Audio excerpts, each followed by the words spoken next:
Escrito está. ¿Cuántos han jugado esgrima bíblico? ¿Cuántos han jugado esgrima bíblico? ¿No? Esgrima bíblico. ¿No han jugado esgrima bíblico? Cuando yo le digo esgrima bíblico, usted piensa que jugar como si fuera en la Biblia de espada. No. El esgrima bíblico es un juego donde las personas se paran acá, uno dice un versículo y el que lo encuentre primero sale adelante, ¿verdad? Él se gana. O sea, yo sé que hemos jugado esgrima bíblico, ¿verdad? Y es un juego que se hace buscando versículos de la Biblia. Bueno, realmente hoy vamos a tocar un asunto en los temas que hemos venido tocando relacionado con los temas desde la Bella y la Bestia para acá. Y es la segunda tentación de Jesús, que nosotros pues la pusimos como la tercera, ¿verdad? Y yo el mensaje de hoy lo he dividido en dos partes. Hoy vamos a hacer un análisis profundo a nivel doctrinal de esa tentación y dentro de 8 días vamos a ver un poco más de aplicación con respecto a los valores postmodernos. Es muy fundamental que usted pueda escuchar este mensaje hoy. Escrito está, escrito está. Y vamos a hablar de lo atrevido que es Satanás cuando tienta a Jesús en esta tentación en particular de la que vamos a hablar hoy. Y digo que lo atrevido que es porque Satanás utiliza la misma escritura, la misma palabra de Dios para tentar a Jesús. Y ese es un asunto totalmente atrevido. Satanás usa la Biblia para tentar a Jesús. Y esto en últimas, esta tentación se vuelve un duelo de interpretación de la escritura. La tentación se convierte en un duelo de la interpretación de la Biblia. Y usted va a decir, pastor, ¿usted qué está diciendo? Se lo voy a mostrar estudiando profundamente la tentación. Y esa tentación está en Mateo capítulo 4, versículos del 5 al 7. Mateo 4 del 5 al 7. Vamos a ver en primer lugar, ¿cuál es la tentación que Satanás propone a Jesús en este texto?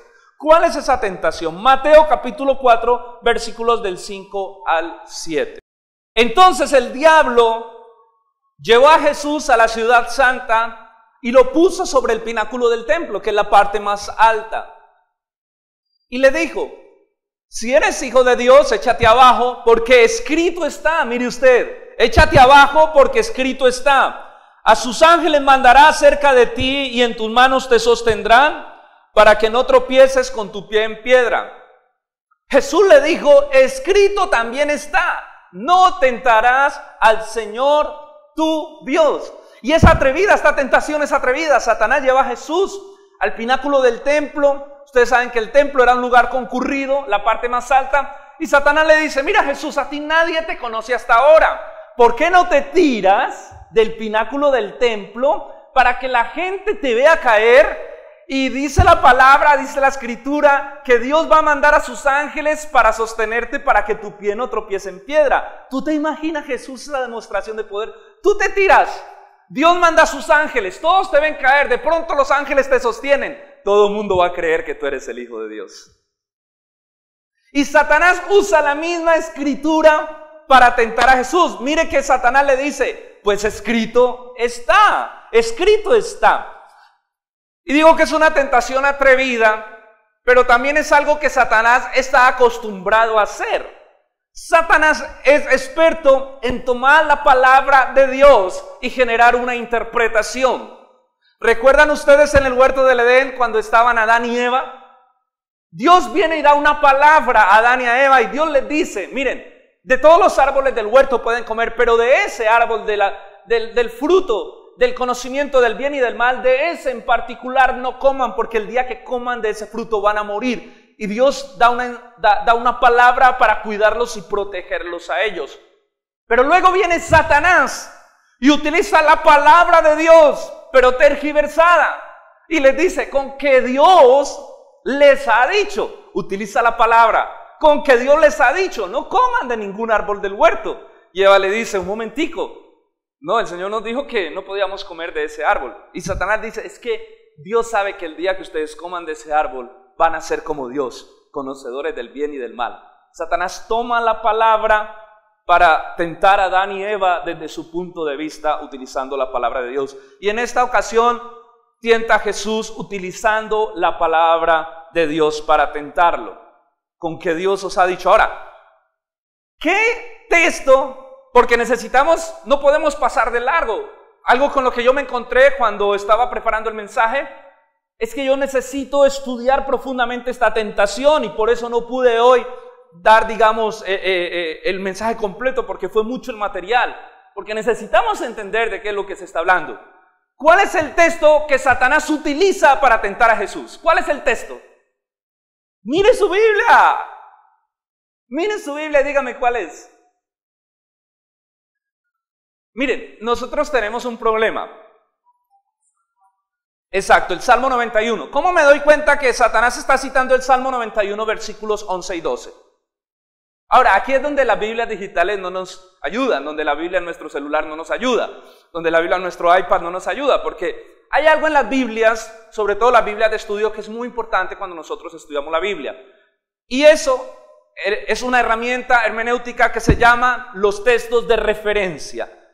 Los que tradujeron la Biblia se esforzaron por ponerle a usted esos textos de referencia, que son los textos que aparecen abajito, pequeñito. Entonces, si usted ve ahí abajo de las palabras de Satanás hacia Jesús, aparece Salmo 91, versículos 11 y 12. Eso se llama un texto de referencia. Usted, cuando lee eso, usted necesita ir a ese texto de referencia para poder entender de qué otro lugar de la Escritura se está tomando esas palabras.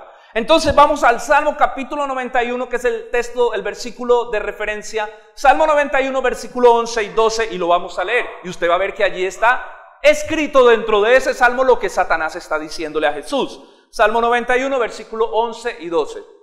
Dice Salmo 91, 11 y 12, pues a sus ángeles mandará acerca de ti, para que te guarden en todos tus caminos, y en tus manos te llevarán, para que tu pie no tropiece en piedra. Ah, ahora sí entendemos de dónde está tomando Satanás el versículo que le está nombrando a Jesús.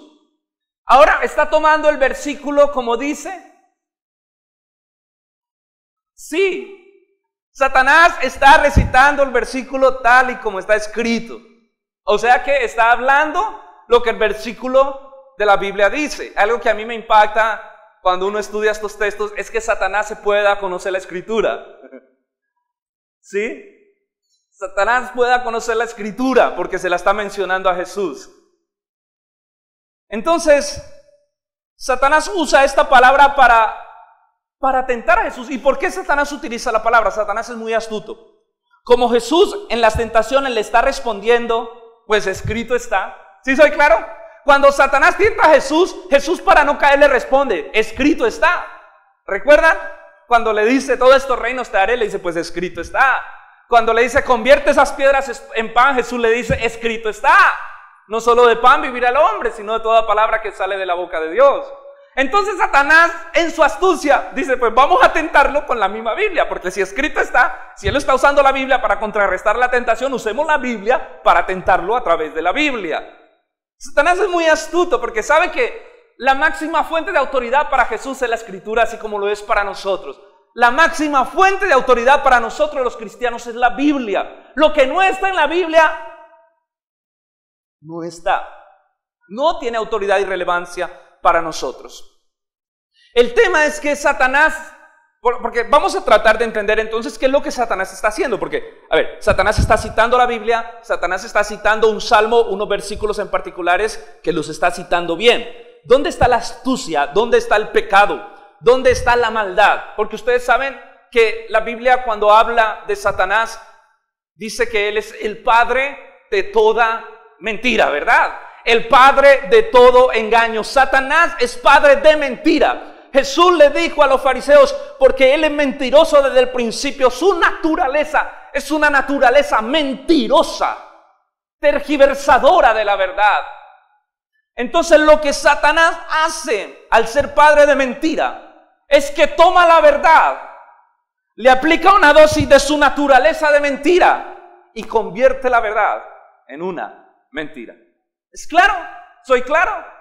Satanás toma la verdad, le aplica mentira y convierte la verdad en una mentira. ¿Cuántos saben que una verdad es pura en esencia, en naturaleza? Una verdad es lo que es real, lo que es verdadero. Si tú a esa verdad le aplicas una dosis de falsedad, de ilusión, ya no es verdad. ya es mentira en su totalidad. Podríamos decir como la operación matemática que dice más por menos da menos. No importa cuánto sea esa cantidad de menos, pero más por menos siempre va a dar menos, ¿verdad? Su naturaleza es mentirosa. Por eso las mentiras piadosas no existen. ¿Qué es una mentira piadosa? Es mucha verdad con un poco de mentira. Una mentira liviana. Eso es mentira. Cuando tú a la verdad, cuando tú no dices la verdad como tienes que decirlo, cuando aplicas algo de mentira para cubrirte, tú estás siendo mentiroso. Tú estás siendo mentiroso. Satanás es padre de mentira, allí vemos la astucia.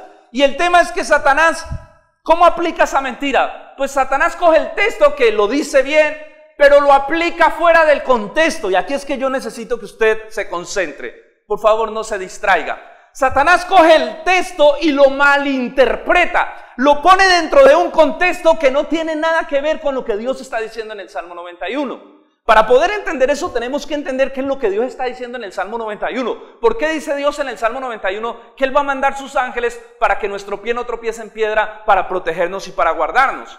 Satanás le está diciendo, mira, tírate, haz una demostración de poder que la Biblia dice que Él te va a recoger, que Él te va a sostener.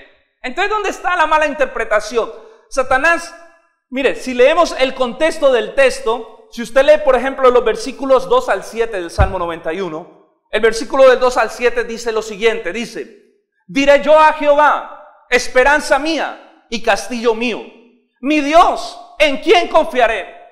Él me librará del lazo del cazador, de la peste destructora, con sus plumas te cubrirá y debajo de sus alas estarás seguro. Escudo y adarga es su verdad. No temerás al terror nocturno, ni a saeta que vuele de día, ni a pestilencia que ande en la oscuridad, ni a mortandad que en medio de ti destruya. Caerán a tu lado 1000 y 10,000 a tu diestra, pero a ti no. ¿A ti no? ¿Realmente de qué está hablando el Salmo 91? De una protección divina frente al peligro del mundo tan dañado en el que vivimos.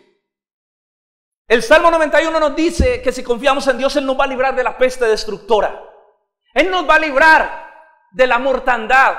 Él nos va a librar y empieza a nombrar varias cosas. Y algo que me llama la atención y dice, Dios te va a librar aún de la saeta que huele de día.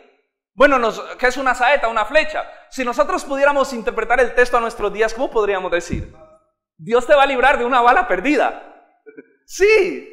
Realmente eso es lo que el texto quiere decir. Dios te va a librar del peligro. Mire, vivimos en un mundo tan peligroso. Vivimos en un mundo donde el peligro... Yo pienso mucho en eso a veces y yo le digo, Señor, guarda mi vida, guarda a mi familia, guarda a mi hija. Porque me han contado cosas.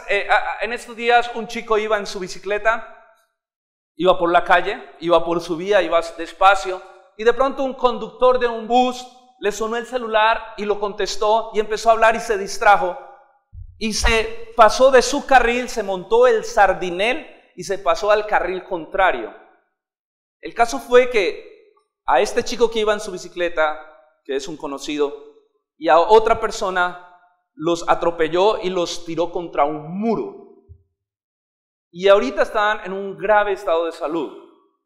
El chico perdió una pierna, tiene su cuerpo con quemaduras muy graves. Cuando yo veo estas cosas, yo digo, estamos en un mundo donde el peligro, así tú no lo busques, está alrededor. Vivimos en un mundo caído, en un mundo de pecado, en un mundo donde cualquier minuto una bala perdida, ¿verdad? Podemos estar aquí, de pronto hay una bala perdida.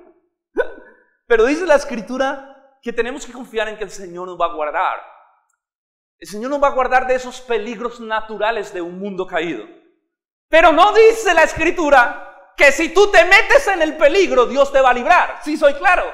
Porque Satanás lo que le está diciendo a Jesús es, tírate, que Dios te va a librar para que demuestres quién eres, para que demuestres tu poder. Realmente nos está hablando de la protección en medio de un peligro de un mundo caído. Ahora, una cosa es que Jesús, estando en el pináculo del templo, se tropiece y se caiga, pues yo le aseguro que Él va a mandar a sus ángeles y lo va a coger.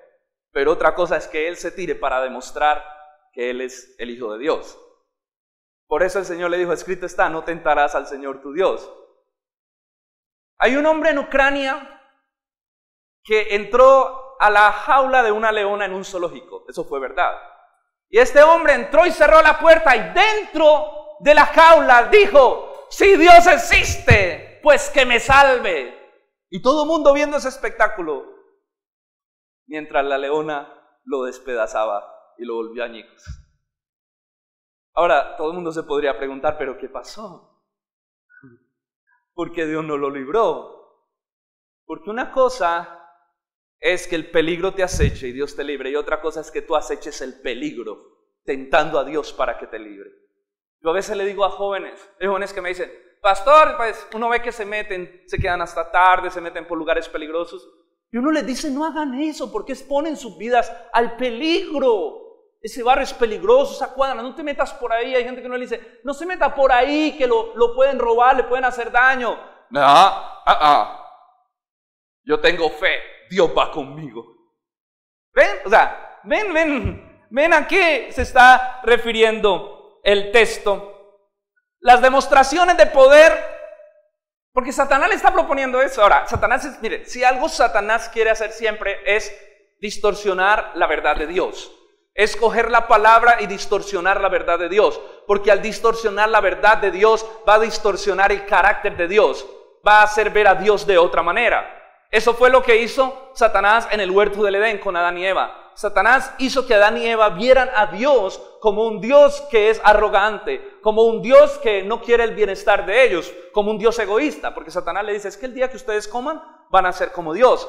Lo que Satanás ha logrado es distorsionar la naturaleza de Dios, y eso no todo el mundo tiene una idea equivocada de Dios. Todo el mundo tiene una idea errada de quién es Dios, y Satanás está buscando que los cristianos tengan una idea totalmente equivocada de cuál es su Dios. Totalmente equivocada. Y le está diciendo: Jesús, tírate, la Biblia dice que Él te va a recoger, demuestra tu poder. Porque es que ¿de dónde vienen las demostraciones de poder? ¿De dónde vienen? ¿De dónde viene cuando una persona quiere mostrar su poder? ¿De dónde viene eso? De su orgullo, de su ego, de su arrogancia. Solamente la arrogancia, cuando una persona manifiesta poder, o es como cuando una persona hace halago, no es que si tuvieras yo quién soy, es que si tuvieras yo qué hago, es que si tuvieras, cuando empieza a mostrar lo que tiene, lo que hace, eso es una manifestación de su ego.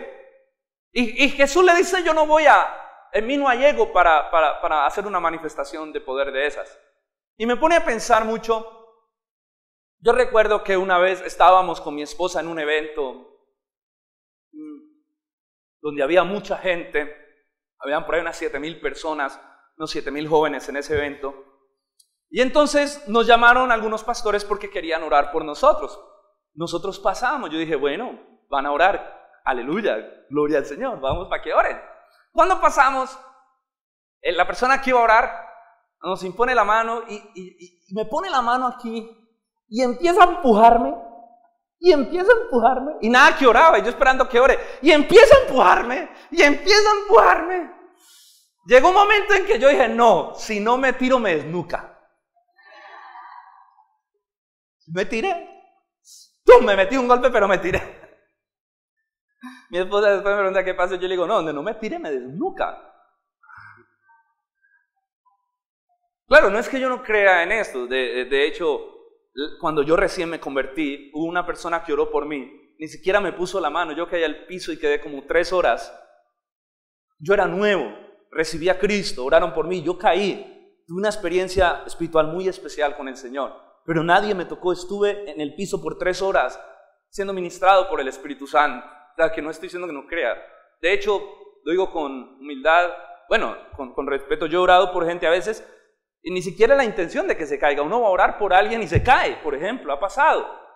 Pero una cosa es que eso pase, y otra cosa es que alguien quiera hacer una manifestación de poder. Y yo veo mucho eso hoy en día en muchos predicadores y mucha gente que quiere como quedar bien, ¿no? Quieren como quedar bien. De hecho, he visto gente que habla con los demonios, ¿no? Se alborotan demonios: tráigamelo aquí, ¿cómo te llamas? Y cómo.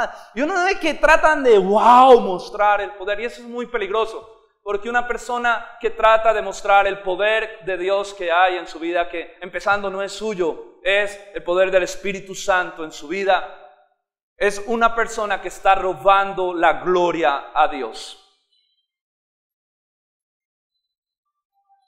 ¿Cómo responde Jesús a Satanás cuando les pone este texto totalmente tergiversado para que haga algo que la Biblia no dice que Dios avala? ¿Cómo responde Jesús? ¿Sabe cómo responde Jesús?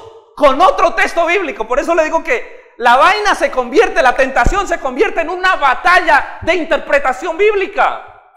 Jesús le dice: no, Satanás, lo que tú me estás proponiendo con ese versículo es que lo use para tentar a Dios, y yo no voy a hacer eso, porque escrito está también: no tentarás al Señor tu Dios.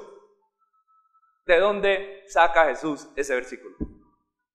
Porque para entender lo que Jesús le está diciendo a Satanás, usted tiene que entender todo el contexto del versículo que Jesús trae a colación, así como acabamos de entender el versículo anterior. ¿De dónde saca Jesús ese versículo? Busque por favor otra vez el texto de referencia que aparece abajo de la frase de Jesús. ¿Cuál es? ¿Cuál es el texto? ¿Cuál es? Deuteronomio 6:16. Jesús está usando Deuteronomio 6:16. Entonces vamos a Deuteronomio 6:16. No podemos leer la Biblia y estudiar la Biblia sin entender los textos de referencia. Vamos a Deuteronomio 6:16. No tentarás a vuestro Dios como lo tentaste en Masah. No soy hebreo para pronunciarlo, pero no tentaréis al Señor como lo tentasteis en Masah. Ahora, ¿por qué en Deuteronomio 6:16 aparece esta frase? Otra herramienta hermenéutica, el contexto. ¿Qué está hablando de Deuteronomio 6? Para que venga esta frase. ¿Qué está hablando? ¿Sobre qué está hablando Deuteronomio 6? Dele una ojeada ahí, por encimita. Mire Deuteronomio 6. Por ejemplo, miremos los versículos del 1 al 5 de Deuteronomio 6. Estos pues son los mandamientos y estatutos y decretos que Jehová vuestro Dios le manda que se enseñen, para que lo pongan por obra en la tierra a la cual van ustedes a entrar. Versículo 5. Y amarás a Jehová tu Dios de todo tu corazón y con toda tu alma y con todas tus fuerzas. Así que Deuteronomio 6 nos está hablando, el Señor está preparando el pueblo para que cuando tome la tierra prometida no se olvide del Señor. Está diciéndoles: aquí está mi ley, aquí está mi palabra, para que ustedes entiendan mi palabra y para que estudiando mi palabra, poniéndola por obra, me conozcan. Porque eso es lo que está diciendo. Para que ustedes, tomando la palabra, estudiando la palabra, poniéndola por obra, ustedes me amen. Porque lo que realmente despierta el amor por Dios, el verdadero amor por Dios, es el conocimiento de Dios. Tú no puedes amar a alguien si no lo conoces, ¿verdad? Yo les decía ayer con los chicos de la alabanza que nos reuníamos, yo les decía: si yo vengo y yo no conozco a Héctor y empiezo a decirle: Héctor, vos tan buena gente, vos tan chévere, vos tan especial, yo cómo te aprecio, y yo no lo conozco, ¿eso es verdad? No, eso es hipocresía, eso es mentira. Eso es que yo soy un lambón. Yo solo puedo decir eso si yo lo conozco a Él. Así que Dios está diciendo: cuando ustedes conozcan mi palabra, cuando ustedes conozcan mi palabra, ustedes me van a conocer a mí en ella. Ustedes van a conocer mi carácter, mis atributos, mi naturaleza, y va a aflorar un amor que van a hacer que ustedes me amen con toda su mente, con toda su alma y con todas sus fuerzas. Porque yo no puedo amar a alguien que no conozca. Así que la raíz de mi amor por Dios es el conocimiento de Dios a través de la Escritura. Y ese amor, les dice Dios a ellos en Deuteronomio 6, se manifiesta cuando tú estudias la palabra, me conoces a través de la Escritura, tú me amas, y ese amor se manifiesta en que tú eres fiel y no tienes otro Dios. Miren el versículo 13 al 16. A Jehová tu Dios temerás y a Él solo servirá. Lo mismo que le respondió Jesús a Satanás en la tentación. A Jehová tu Dios temerás y a Él solo servirás, y por su nombre jurarás. No andaréis en pos de dioses ajenos, de los dioses de los pueblos donde ustedes van a entrar. Porque vuestro Dios es celoso, Jehová tu Dios en medio de ti está, para que no se inflame el furor de Jehová tu Dios contra ti y te destruya sobre toda la tierra. No tentaréis a Jehová vuestro Dios como lo tentasteis en Masah. Dios le está diciendo: ustedes me van a amar con todo su corazón porque ustedes son un pueblo separado. Ustedes no pueden amar a otro Dios, ustedes no pueden tener ídolos en su corazón, ustedes no pueden amar a nadie más que a Dios, porque si ustedes hacen eso, la ira de Dios se va a despertar, porque Dios, vuestro Dios, es un Dios celoso y es un Dios fuego consumidor. Dios es celoso, nos quiere solo para Él. Y la Biblia nos enseña que si usted y yo empezamos a apartarnos de Dios amando algo más que a Dios, la ira de Dios va a venir como corrección. Ustedes saben que nosotros somos salvos por su gracia, pero la ira es un atributo de Dios que se manifiesta y también se manifiesta sobre sus hijos. Lo que pasa es que es una ira correctiva, ¿verdad? Es una ira para corregir el camino, para sacarte del desvío, del extravío en que estás. En pocas palabras, es una ira relacionada con su amor por ti, con su misericordia. Porque el Padre al que ama, disciplina. No me tentaréis como me tentaste en Masá. Ya estamos entendiendo el contexto de lo que Jesús está diciendo. Ahora, la pregunta es, ¿qué pasó en Masá? ¿Sí o no? O sea, no podemos avanzar. Por eso yo le digo, no pude avanzar en unas aplicaciones porque no puedo ir más allá si no entiendo lo que está Jesús diciéndole a Satanás. No tentaréis a Dios como lo tentaste en Masá. ¿Qué pasó en Masá? Para poder entender qué pasó en Masá, ¿a dónde vamos? A ver. Éxodo 17. ¿Por qué sabe usted que vamos a Éxodo 17? Porque aparece ahí al ladito, sobre todo del título, ¿verdad? Entonces ya hablé de los textos de referencia, ahora voy a hablar de los pasajes paralelos. Eso es una herramienta hermenéutica que está en su Biblia, que se llaman los pasajes paralelos. ¿Qué quiere decir? Que esa misma historia que usted está leyendo ahí está en otro pasaje también, pero es como si fueran vistas desde cámaras diferentes. Usted ve los evangelios, Mateo, Marcos y Lucas son evangelios sinópticos y son evangelios paralelos, porque lo que hay en uno está en otro y está en otro. Todos tres vienen de una misma fuente. Juan viene de una fuente diferente. Ahora, ¿por qué nos sirve estudiar los pasajes paralelos? Porque usted los ve desde una perspectiva distinta, pero con la inspiración del Señor. Entonces, para poder entender lo que pasó en Masá, vamos a Éxodo capítulo 17. Éxodo 17 del 2 al 4. Perdón, este no es un pasaje paralelo, no. Ahorita les voy a hablar del paralelo. Este sigue siendo un texto de referencia. Pero este Éxodo 17 tiene un pasaje paralelo que es Números capítulo 20. ¿Sí? Éxodo 17, versículo del 2 al 4. Mire Éxodo 17. Yo necesito que usted entienda esto, porque yo estoy orando al Señor para que aprendamos a estudiar la Biblia. Porque a veces nos conformamos con el devocional. ¿Has estudiado la Biblia? Yo hice el devocional. Es que el devocional es como el desayuno. ¿Usted solo desayuna? ¿Qué pasa si usted solo desayuna? Se vuelve un desnutrido. Usted necesita estudiar la Biblia a profundidad. Y estas herramientas que les estoy dando le van a servir para que cuando usted haga sus estudios bíblicos, usted pueda ir a profundidad. Éxodo 17. ¿Qué pasó en Masá? ¿Qué pasó en Masá? No podemos continuar sin saber esto. Éxodo 17, versículos del 2 al 4. Y altercó el pueblo con Moisés y dijeron, danos agua para que bebamos. Y Moisés les dijo, ¿por qué pelean conmigo? ¿Por qué tientan a Dios? Así que el pueblo tuvo sed allí y murmuró contra Moisés y dijo, ¿por qué nos hiciste subir de Egipto? Para matarnos de sed a nosotros, a nuestros hijos y a nuestros ganados. Entonces clamó Moisés a Jehová diciendo, ¿qué haré Dios con este pueblo? Un poco más y me van a apedrear. O sea, el pueblo estaba furioso porque no había agua, porque no tenían que tomar y tenían sed. Ahora es comprensible que cuando hay sed uno se altera, ¿verdad? Pero ellos incurrieron en un pecado muy grande. Si usted ve el versículo 7 nos da mucha luz acerca de esto. Y llamó a aquel lugar Masá y Meribá, porque la rencilla de los hijos de Israel, y porque tentaron a Jehová Dios diciendo, ¿dónde está pues Dios entre nosotros? ¿O será que no está? En Masá el pueblo tuvo sed. Y el pueblo empezó a decirle a Moisés, o nos das agua o te matamos. ¿Para qué nos trajiste aquí? Miren lo que empieza en Masá. Pasaron dos cosas. El pueblo empieza a tercar contra Moisés, el pueblo empieza a pelear. Y el pueblo, Moisés se siente ya tan intimidado que Moisés ora y le dice, Dios, si no haces algo, en poco este pueblo me va a apedrear. Porque el pueblo está casi que haciendo una revolución. armando un sindicato contra su líder, ¿sí o no? Se reúnen y dicen, no, pues no hay agua, hemos pasado tantas necesidades, ¿y por qué nos traes aquí para matarnos de sed? Y le dicen lo siguiente, Moisés, ¿sabes qué? Estábamos mejor en Egipto, cuando éramos esclavos del faraón. Por lo menos teníamos agua para tomar. Entonces Moisés les dice, miren, contra quien ustedes están peleando no es contra mí, sino contra Dios. Por eso se llama aquel lugar Masag, que en hebreo significa rencilla, pelea, discusión, tentar a Dios.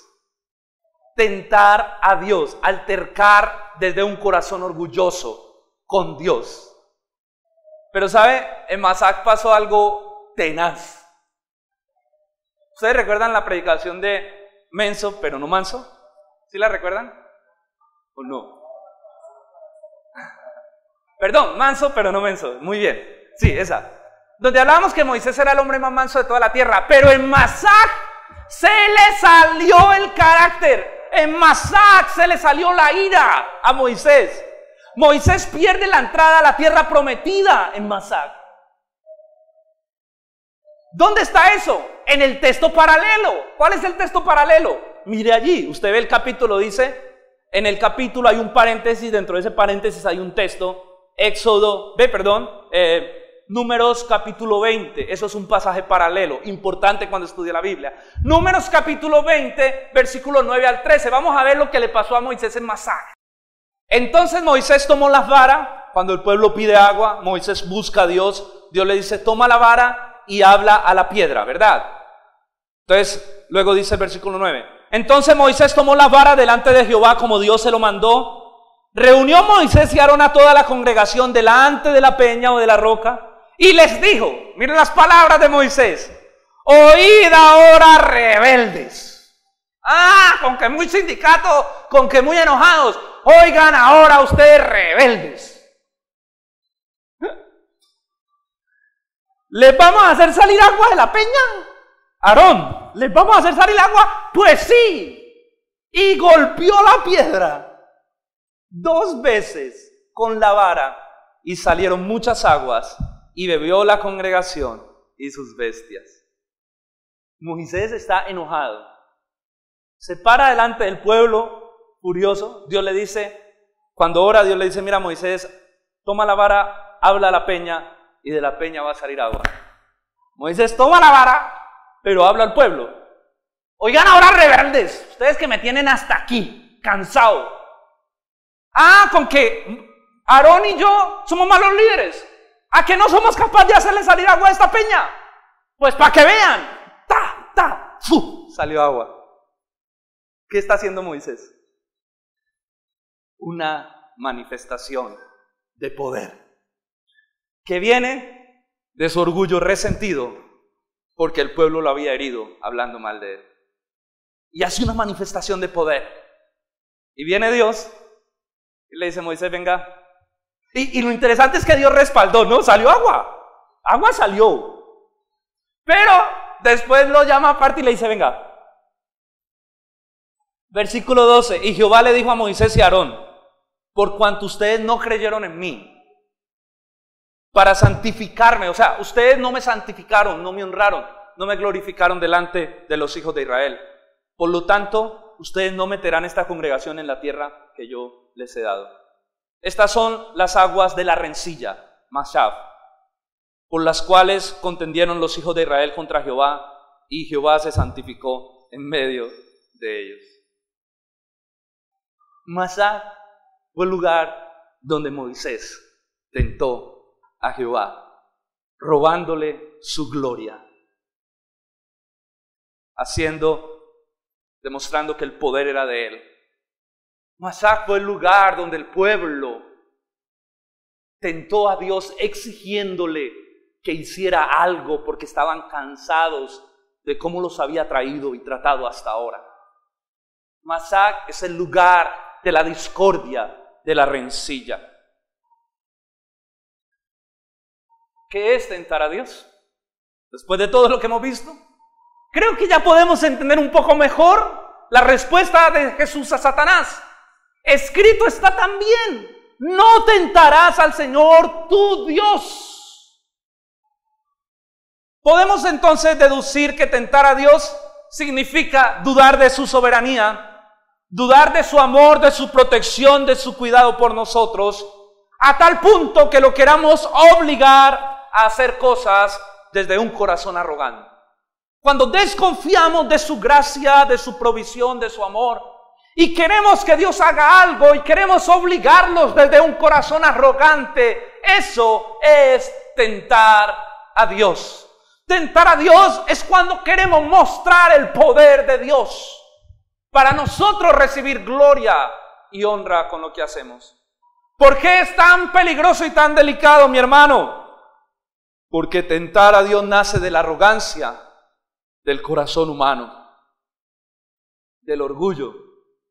Como lo veíamos en estos días con algunos, el orgullo es un asunto infernal, porque el orgullo es la naturaleza satánica. Tentar a Dios nace de la arrogancia. Les voy a leer un texto, Números capítulo 14, para que vean, o si quiere búsquelo, número 14. Hoy vamos a estudiar bastante Biblia, porque además del mensaje yo quiero que ustedes aprendan a estudiar los textos paralelos y los textos de referencia, los pasajes paralelos y los textos de referencia. Números 14.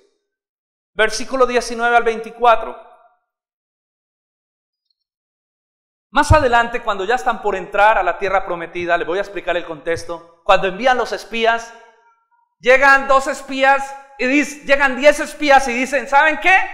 Esa tierra no la conquista nadie, esa tierra tiene gigantes, esa tierra es amurallada, esa tierra, allá no entra nadie. Yo no sé por qué Dios, todo lo que hemos sufrido por el desierto, nos trae aquí para prometernos una tierra que no la conquista nadie. La fruta muy buena, pero esa tierra traga a sus moradores, es tierra de gigantes, tierra amurallada. Todo el pueblo se desanima, empieza a murmurar, quieren apedrear a Moisés otra vez. Pobre Moisés, yo no quisiera tener ese tipo de iglesia, hay que tener mucha paciencia. Pero Josué y Caleb, otros 2 espías, se levantan y dicen, sí podemos, porque no es nuestra fuerza. Dios nos dijo, Dios nos va a dar esa tierra, vamos, conquistemos, porque el Señor es poderoso, gigante, y la podemos conquistar. La gente dice, ¿qué va, hombre? Y también los quieren apedrear a ellos. Cuando los van a apedrear, si aparece el Señor, su gloria, para protegerlos. Y Dios viene y le dice a Moisés, ¿sabes qué? Estoy hasta aquí del pueblo. Porque me han tentado tantas veces que ya no aguanto. Bueno, no es que no aguante, porque ustedes saben que Dios es perfecto en su naturaleza. Pero mire el texto, mire el texto. Ellos colmaron la paciencia santa de Dios. Perdona ahora la iniquidad, le dice Moisés, de este pueblo según la grandeza de tu misericordia, como lo has perdonado desde Egipto. Hasta aquí, perdónalos otra vez, por favor. Entonces Jehová le dijo, yo los he perdonado como tú me lo has pedido. Mas ciertamente vivo yo y mi gloria llena toda la tierra, que todos los que vieron mi gloria y las maravillas que hice en Egipto y en el desierto, y me han tentado ya 10, se las tengo contadas, dice Dios, 10 veces. Me han tentado 10 veces. Ninguno de ellos que me ha menospreciado verá la tierra prometida, excepto mi siervo Caleb, por cuanto hubo en él otro espíritu y me ha seguido fielmente. Yo lo llevaré a la tierra donde entró y su descendencia recibirá en heredad. Mire, Dios le dice, Moisés, ¿sabes? Van 10 veces que el pueblo me ha tentado, me ha menospreciado. Increíble esa palabra, o sea, tentar a Dios es menospreciar la gloria de Dios. No más. Lo voy a perdonar porque tú me lo has pedido. No los voy a matar. Pero no van a entrar a la tierra que yo les he prometido, sino que va a entrar, para cumplir mi palabra, va a entrar la generación siguiente, excepto Josué y Caleb, que ellos no me tentaron y no me menospreciaron. Terrible, ¿no?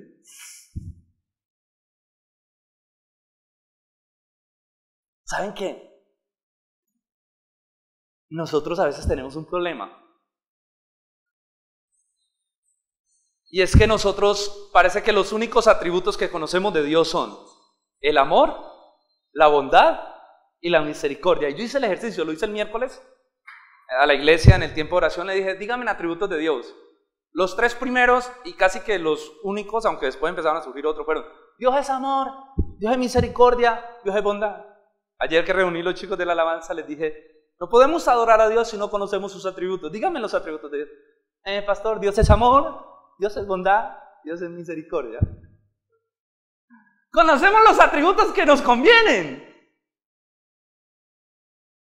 o que nos justifican nuestro pecado muchas veces y nuestra manera de vivir y de pensar. Pero Dios no solo es amor, Dios no solo es bondad. Y no es que, pastor, me dijo Daniel, es que la bondad sobresale sobre el amor. No, yo le decía a ellos, no. Ningún atributo de Dios sobresale sobre otro, porque sus atributos son perfectos en su naturaleza y Dios es una unidad. No es que Dios sea más amor y menos santidad y menos verdad y menos justicia. No, Dios es amor, pero Dios también es fuego consumidor. Dios también es santo y Dios también es verdadero. ¿Y cuál es el problema de solo conocer algunos atributos de Dios?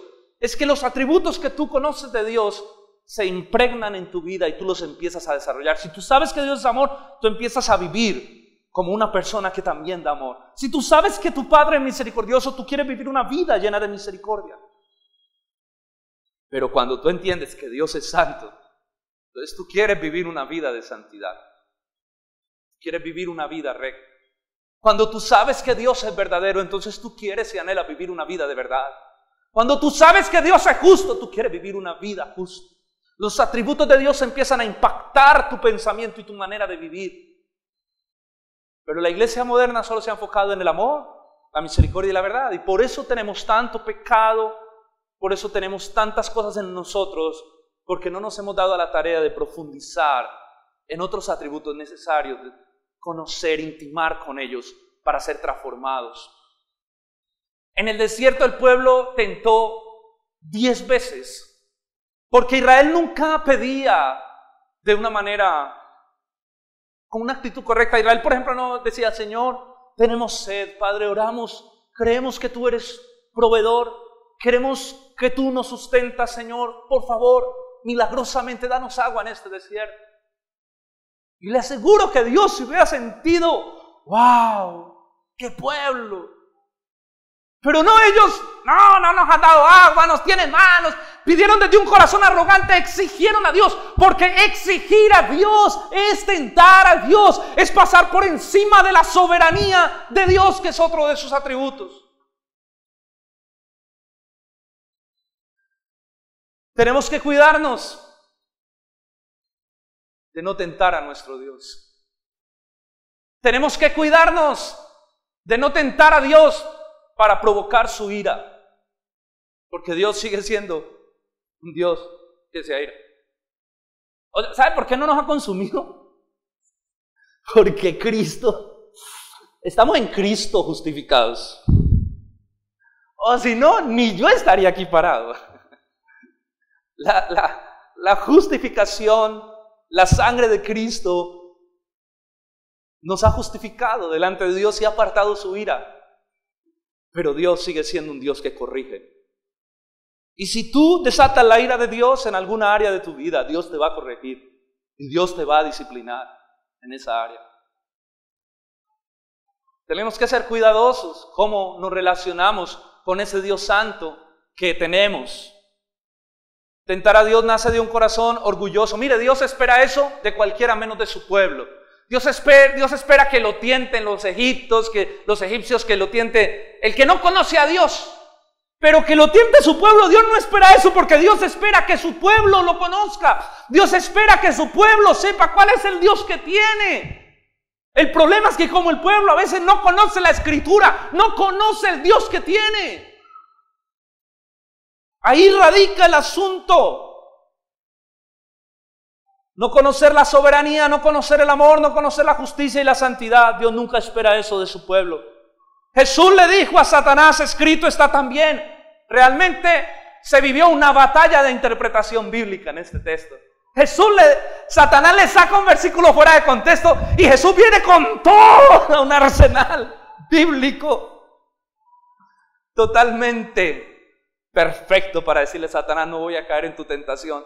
porque lo que tú me propones es que tiente al Señor mi Dios como lo tentaron en el desierto, como lo tentó también Moisés. ¿Usted se imagina qué hubiera pasado si Jesús hubiera caído en la tentación de Satanás? ¿Usted se imagina solamente qué hubiera pasado si Jesús se hubiera tirado del pináculo del templo, haciendo una demostración de su poder? Sí, o sea, Dios mío, gracias a Jesús. Qué peligroso es interpretar mal la Biblia. Qué peligroso es tener una incorrecta interpretación bíblica, ya que esto se puede prestar para cualquier tipo de atrocidad. En nombre de la Biblia no surgieron las cruzadas. Mucha gente ha matado en nombre de la Biblia. En nombre de la Biblia surgen las sectas. Interpretando mal la Biblia, una iglesia de sana doctrina puede caer a convertirse en una iglesia sectaria por una incorrecta interpretación. Y Satanás es experto en mezclar la mentira con la verdad y llevar a la iglesia al desvío de la verdad. Porque tergiversar la Biblia es tergiversar la naturaleza y los atributos de Dios. Si se durmió, despiértese y escuche esto. Tergiversar la Escritura es tergiversar los atributos de Dios. Porque la Biblia refleja la naturaleza, los atributos del Dios que conocemos y adoramos. Eso fue lo que Satanás hizo. Tergiversar la naturaleza de Dios en la mente de Adán y de Eva y mostrarlo como un Dios orgulloso y egoísta. Eso es lo que Satanás quiere, tergiversar la naturaleza de Dios, que la gente no interprete bien, para que tenga una idea equivocada de Dios. Lo que nos enseña este pasaje, toda esta batalla de interpretación que Jesús tiene con Satanás, es que definitivamente debemos tener una correcta interpretación bíblica para que Satanás no distorsione la naturaleza de Dios en tu mente. Necesitamos aprender a estudiar la Biblia, porque la Biblia es el centro de nuestra espiritualidad. Déjeme decirle algo, las canciones no son el centro de nuestra espiritualidad. Lo que cantamos no es el centro de nuestra espiritualidad. La Biblia es el centro y la Biblia define qué canto. Las experiencias espirituales no son el centro de nuestra espiritualidad. La Biblia es el centro y la Biblia define mis experiencias. La Biblia define mis oraciones. Porque cuando desconozco la Biblia, puedo orar de manera incorrecta, como lo hacía el pueblo. La Biblia es el eje, el centro del pueblo de Dios. La Biblia es su manual que transforma el corazón, que transforma la conducta, que transforma los valores, las motivaciones, los pensamientos. Cuando no hay un acercamiento a la Escritura por parte del pueblo de Dios, la ignorancia los lleva a la destrucción. Mi pueblo pereció por falta de conocimiento. Y hay algo que a mí me tiene muy preocupado y es una corriente posmoderna donde la gente dice, es que pastor, es que el mucho estudio es fatiga de la carne, es que realmente uno para experimentar a Dios no es que necesita crecer tanto en su conocimiento, y es que y empiezan a sacar hasta textos bíblicos totalmente descontextualizados. Mira, la verdadera relación, la verdadera intimidad con Dios inicia en el conocimiento de Dios, en el conocimiento del Dios que tenemos. La verdadera y la profunda adoración nace cuando tú conoces a través de la Escritura el Dios que estás adorando. Si tú no sabes eso, no sabes ni a quién estás cantando. ¿Sí soy claro? La Biblia es el centro de nuestra espiritualidad. La Biblia define todo en nosotros. Jesús dijo, escrito está. Porque es la Escritura el eje de la espiritualidad. Y saben, mis hermanos, tenemos que hacer, porque estamos en unos tiempos donde hay mucha verdad mezclada con mentira. Hay mucha verdad. Hay muchas predicaciones que mezclan verdad con mentira. De hecho, yo por eso le digo a la gente, por favor, no escuche tanta tanto predicador, no escuche tanta cosa en YouTube, no se deje llenar su cabeza de tantas cosas, porque a lo último usted va a terminar con unas herejías. Hay gente que coge de este, coge de este, coge de este, coge de este, y termina con una cabeza más confundida. Mira, hay que hacer como los cajeros de los bancos, ¿sí o no? ¿Cómo ejercitan a un cajero de un banco? ¿Cómo un cajero de un banco? Usted ha visto que aquí está John Edison, que es cajero. Ah, bueno, no, tú no eres cajero, tú ya pasaste al otro. Pero un cajero coge. ¿Usted ha visto los cajeros cómo cuentan, no? Chun, chun, chun, chun, chun, chun, chun, chun, chun. Y ellos pueden estar hasta así cuando... ¡Ay! Falso. ¿Por qué? ¿Por qué pueden inclusive sin ver? Llegan a uno falso y lo sacan. ¿Por qué? No puede decir, pastor, porque es que les enseñaron a tocar los billetes falsos. No los dejan tocar los billetes falsos, solo buenos. Ellos solo, ¿sí o no? Solo buenos. Porque su discernimiento, su tacto se acostumbra al billete bueno. Y cuando llega uno falso, ¡pum!, dice, esto no es verdad. Lo sienten. Donde ellos cogieran falsos y verdaderos, perdían el discernimiento, perdían el tacto.